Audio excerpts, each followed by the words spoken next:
Hello,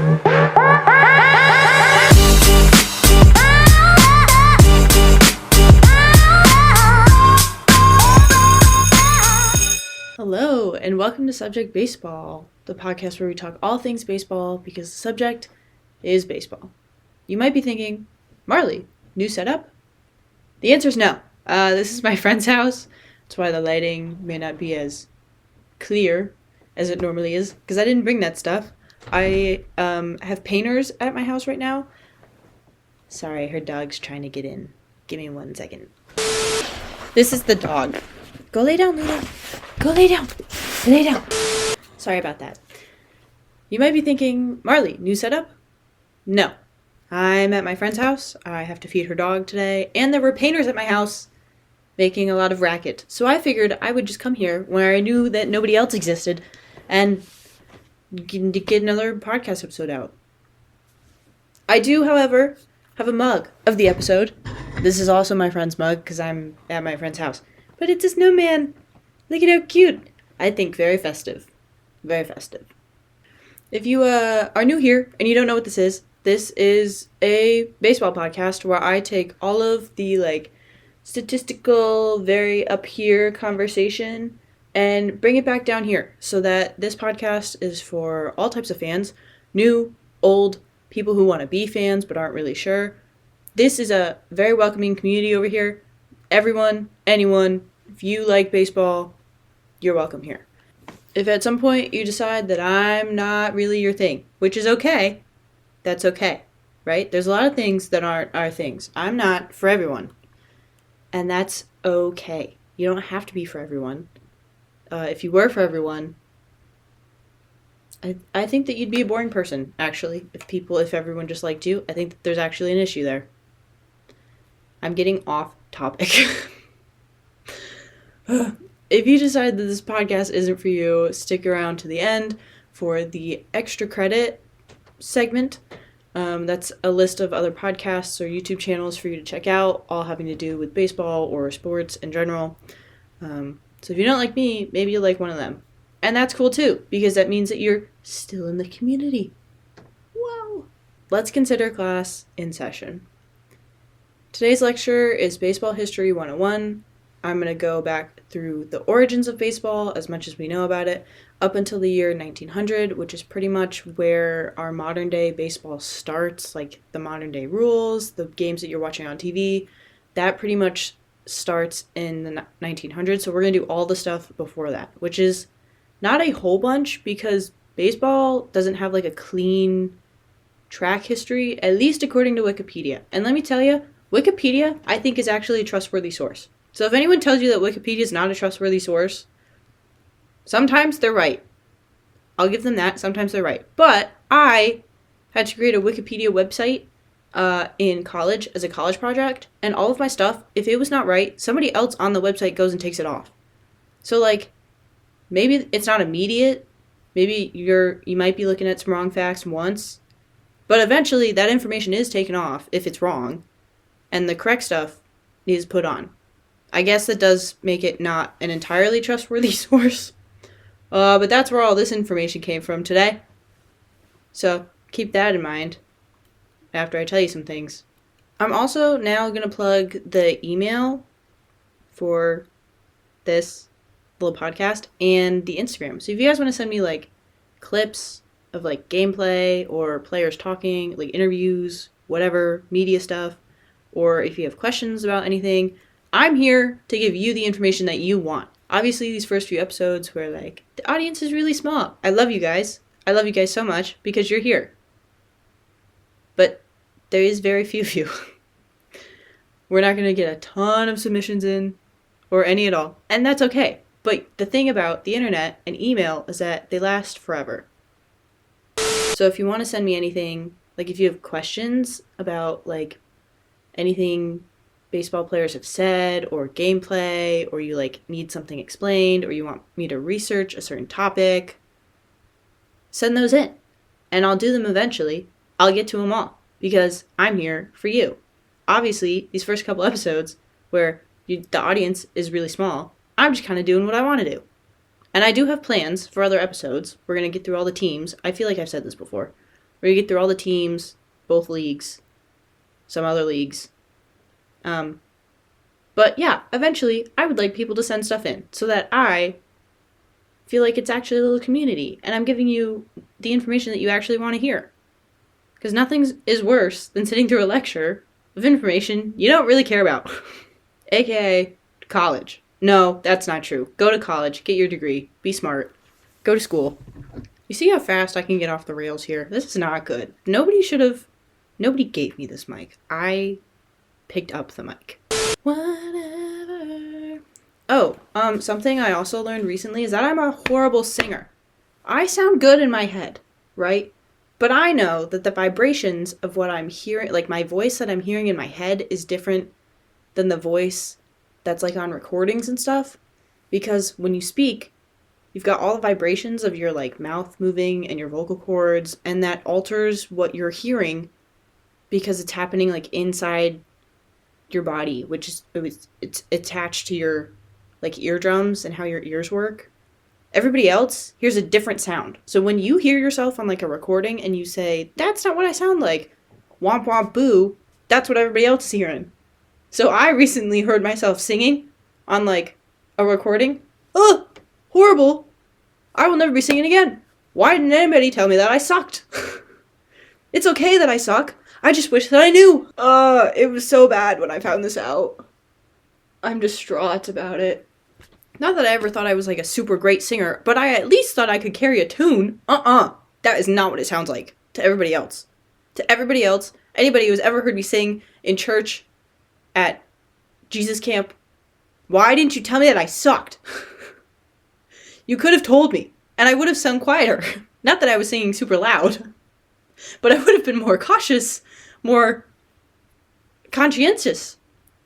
Big word. I would have been more thoughtful about me singing. For my friends in the car, why didn't you ever tell me to shut up? Why didn't you ever say, Marleigh, you suck, shut up? And I get that we're all like goofing off, having fun singing in the car. But if I sound bad, if I really sound bad, you can tell me to shut up. I'm an adult. I can calm down. This is not baseball. This is not baseball at all. I'm going to get back on track.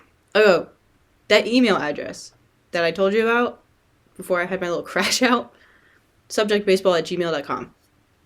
Really easy. Just the name of the show @gmail.com. Instagram, also subjectbaseball. Whatever. It'll be on the screen. Oh, for our audio listeners, I put pictures and stuff on the YouTube. And so, like, sometimes you might think that something's not funny. It's because you're not watching the video. I might be, like, throwing up pictures and memes and stuff. So you might just want to go check that out. But also, like, if I'm in your ears, but I'm, like, you know what I mean. If you're just listening to the audio version and doing chores around the house, that's cool too. That's sick. Just know that there are pictures on the screen. We're going to get back to this whole little lecture thing now that I've calmed down. I had my crash out. I needed to yap about finding out that I'm a bad singer and that nobody's told me before. But we're back now. We're settled in. Taking a breath. We're here. Okay. The year is 1774. I'm actually going to tell you what baseball is first because maybe you don't know. And if you don't know, that's okay. Baseball, America's pastime. We call it America's pastime because we used it to pass the time. There were some pretty bad things going on. The Great Depression, the Civil War. Y'all might want to put on a jersey and pick up a bat because those are some things that might be happening very soon here. Not in this economy. Not in this political climate. Actually, very much in this political climate. I'm scared. Baseball is just a little silly game where silly people, because now there's men and women and children. Yay! Not all at once, because as I will talk about, there's some very large dudes that play this game, right? We can't have them on the same field as children. That's a little scary. Maybe in a rec league, even then, still a little scary. Y'all get competitive. Anyway, so these people, whoever they may be, run around on a little dirt track after hitting a ball with a stick. And then other of these people try to catch the ball and or tag the running person out with the ball. that they just hit. It's a bit like playing catch with a dog or a human. I guess catch with a dog stemmed from catch with humans, and catch stemmed from baseball. Or the other way around. Like I said, the origins of baseball are kind of unknown. Anyway, silly little man throws silly little ball to silly little man with stick, aka bat, right? He's known as the hitter or the batter. The person who threw the ball, pitcher. Yay! The batter now hits ball, or tries to. Hits ball, he runs, right? Around the square, diamond, actually, runs around the diamond, right? There's little squares called bases at each of the corners of this diamond, and they must step on those bases, or bags. The things themselves are bags. They are referred to as the bases. There's a lot of double names going on, and I'm sorry about it, but that's how it is. Batter must run now and step on the bags, the bases. And he wants to get as far around as he can. If he gets back to the one where he hit the ball, then, which is home plate, then he gets a point for his team.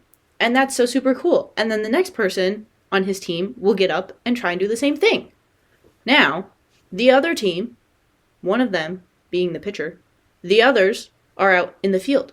And they're going to try and catch this ball. And if they catch the ball, like if batter hits ball, somebody catches ball, like in midair, then batter is out.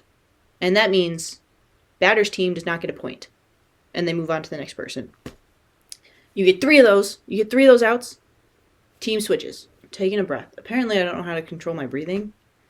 That's something I'm going to work on.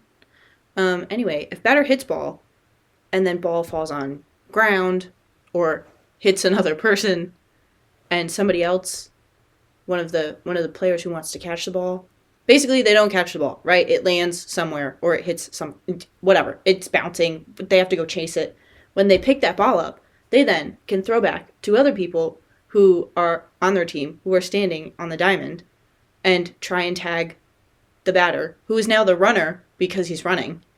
They can tag them out, and then they'll get another out, right? Sometimes the batter's like, oh, I hit the ball, there it goes, I'm going to start running, I don't think I can get all the way around. He can stop at any one of the bases, but he has to be on a base, because if he's not on a base, then the other team can tag him out. The team who wins is obviously the team who scores the most points. This is not golf. Unlike all of the major league players who love golf, apparently in the off season, this is not golf. This is baseball. You have to get the most points to win. And if you're tied at the end of 9 innings, an inning is when both teams take a turn, right? So, Team A goes, then Team B. Now it's the next inning. Team B, no, wrong. Team A goes, then Team B. Then they switch. When they switch, that's a new inning. There are normally 9 innings in a game.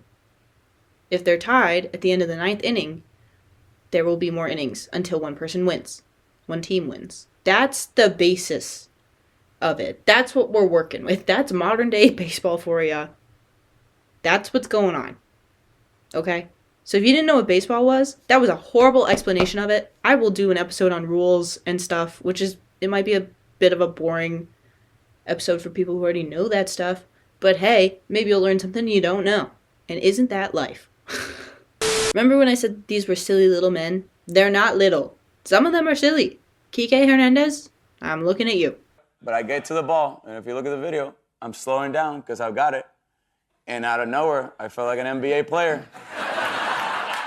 Because my teammate posterized me. But they're not little. In fact, Randy Johnson was 6'10", and nicknamed the Big Unit, and Walter Young was 6'5", but was 322 pounds. You know what else is around 322 pounds? No? Well, lucky for you, I looked up a list. This is from the website justweighingstuff.com. Other things around 300 pounds. A sectional sofa. Kind of like the one I'm sitting on right now. A human. That size. Well, not the size. Just, he weighed the same. An industrial vacuum cleaner. An adult black bear. A refrigerator. A baby elephant. And my favorite, a grand piano. Not a baby grand. The big one. The big grand piano. Same weight as this human. Hello? Sir, what were you eating? As a person who's 5'3", 5'4" on a good day, that's kind of terrifying. I'm scared. Just a little. So they're actually quite large. These silly little men are actually quite large. Okay, so we covered that each team gets 9 chances at bat. There's also 9 guys on a roster, not on a team, on a roster, right? So your roster is the people who are playing that day. Your team is all of the players on the team. For example, if you're in the MLB, you have a 40-player team, which there's like a few other numbers that go into who's playing and active and whatever. But your 9-player roster is who's playing that day. And then the innings are referred to as the top of the inning, where the away team is hitting first and the home team is out in the field. And then the bottom of the inning, where they switch and the home team is now batting and the away team is out in the field. It's just like a bikini. There's a top and a bottom. Unless you're SpongeBob SquarePants, in which case your bottom has been missing since 1999. Can you tell that I'm really proud of that joke? Boo! It was so stupid. That was so stupid. If you don't know, SpongeBob came out in 1999, and he lives in Bikini Bottom. Am I confusing anyone yet? Good. God, it's so stupid. If you're a batter and you miss the ball, it's called a strike. If you get 3 of those, you're out, and the next batter comes up to play. If you hit the ball and it goes over the things called foul lines, which are lines that go to the right or to the left of home base out into the directions of like first base and third base, then if you hit the ball and it goes over one of those, it's called a foul. You get a redo unless it's the first pitch, in which case it's considered a strike. It's a little confusing. I'll go over it later. I also learned this summer, after throwing myself into consuming a lot of baseball media, that the terms offensive and defensive are used in baseball, which I thought, I was a little shocked, surprised. I wasn't expecting it. Because when I think of offensive and defensive, I think of like team sports, like you've got your whole set of defensive players out on the field at once, like in football or basketball, and then your offensive team players all on the field at once in football, whatever, the other team sports, right? Baseball is kind of like a solitary man sport, except it's not, because you have a team. But like, if you're a batter, you're the only person on your team on the field at that point, unless you're a runner, and then there's like maybe 1 to 3 other people on your team at the field. It's like you're all trying to get points for the team, but it's not like you are watching your teammate make plays and trying to help them and assist them with it. Obviously, if they don't catch the ball, you have to go get the ball, right? And that, I guess, would be assisting. But it's not like you're all working together. You're working... I don't know how to explain this. Basically, I was just surprised that the whole team sport language of offensive and defensive was used for baseball, because it seems a little bit more like one person doing a lot of work at once, at a time. So if you didn't know, now you know. Those terms are also used for baseball. Now, if you don't know baseball, you might be thinking, can't the pitcher just throw the ball anywhere, and if the batter can't hit it, then he's out? So technically, couldn't your pitcher like throw the ball, I don't know, behind him, and it would count? Wrong. You're wrong.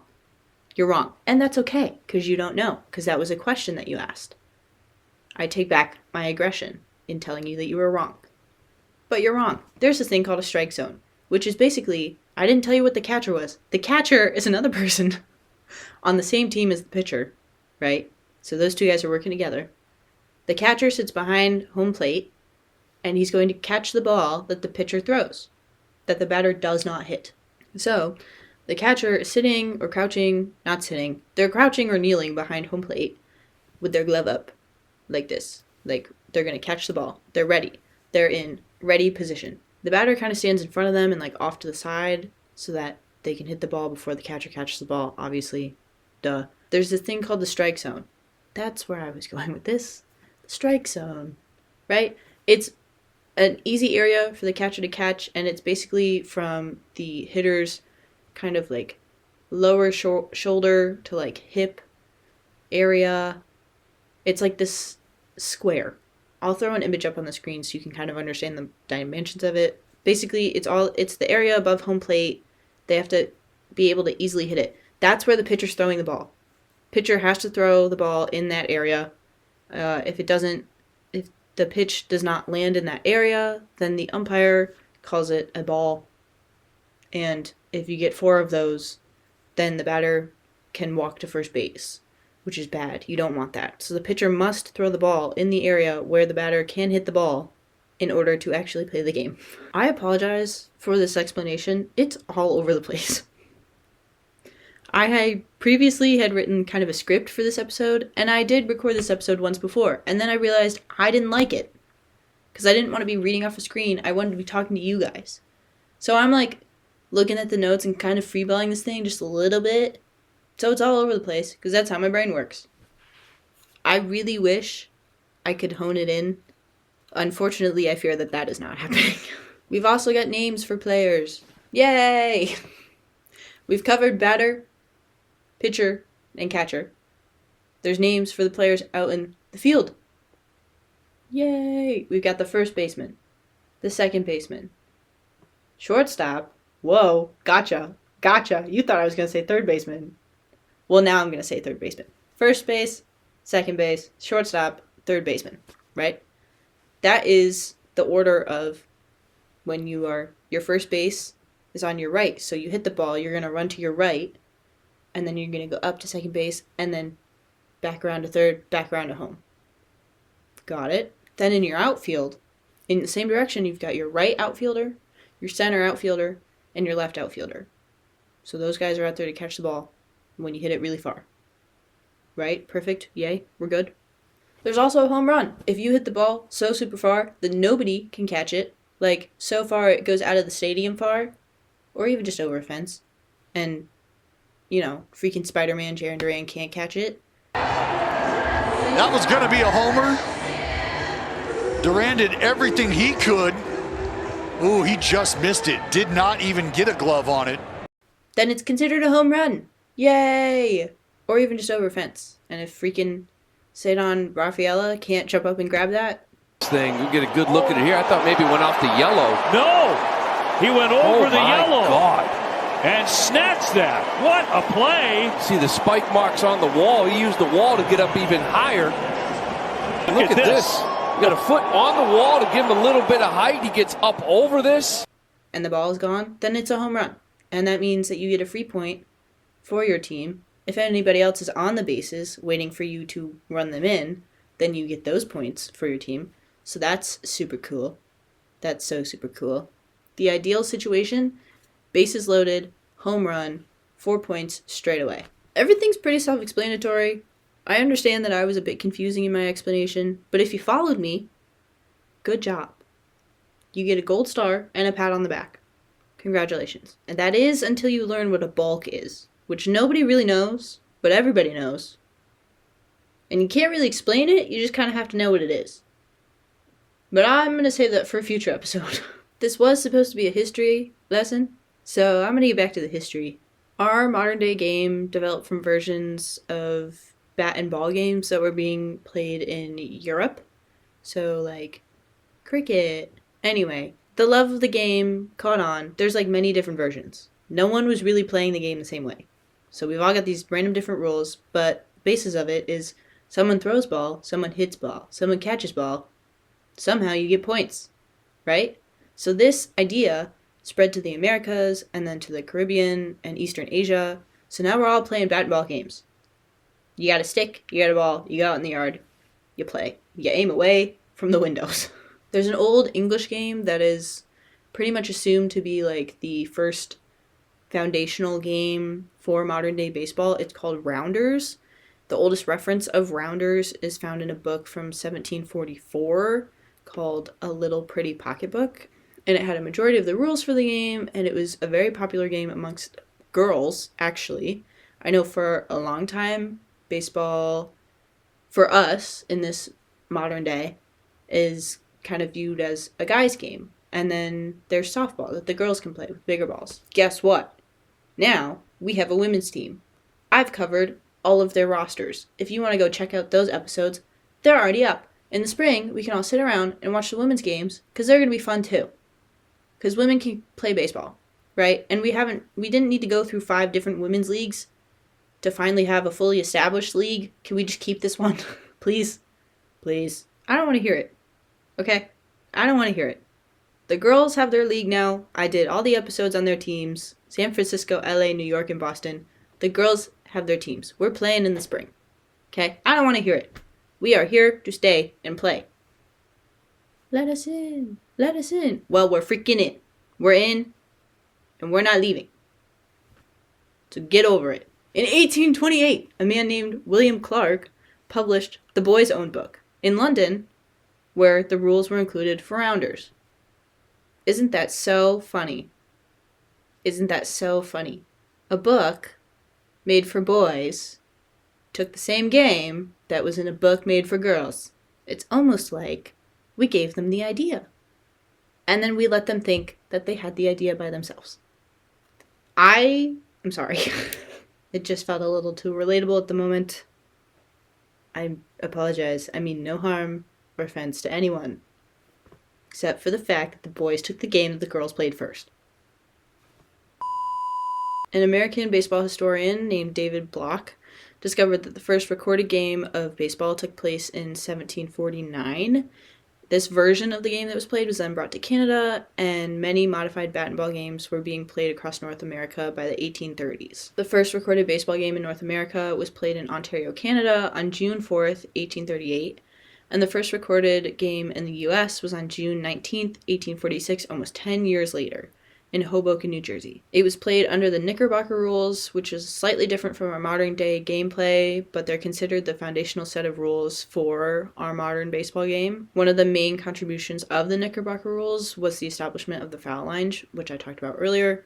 They're the lines that go off to either side of home plate. If you hit the ball over them, you get another try. Wikipedia used this phrase. It said, due to America's new fascination and obsession with baseball, which I find too relatable, and I fear that my friends would use the same words to describe my personality this past summer, when I fell headfirst over the deep end, into the cliff, over the cliff, into deep water of loving baseball. I made it my personality. Duh. I created a whole podcast for it. But you know what? It makes me happy. So I don't want to hear it.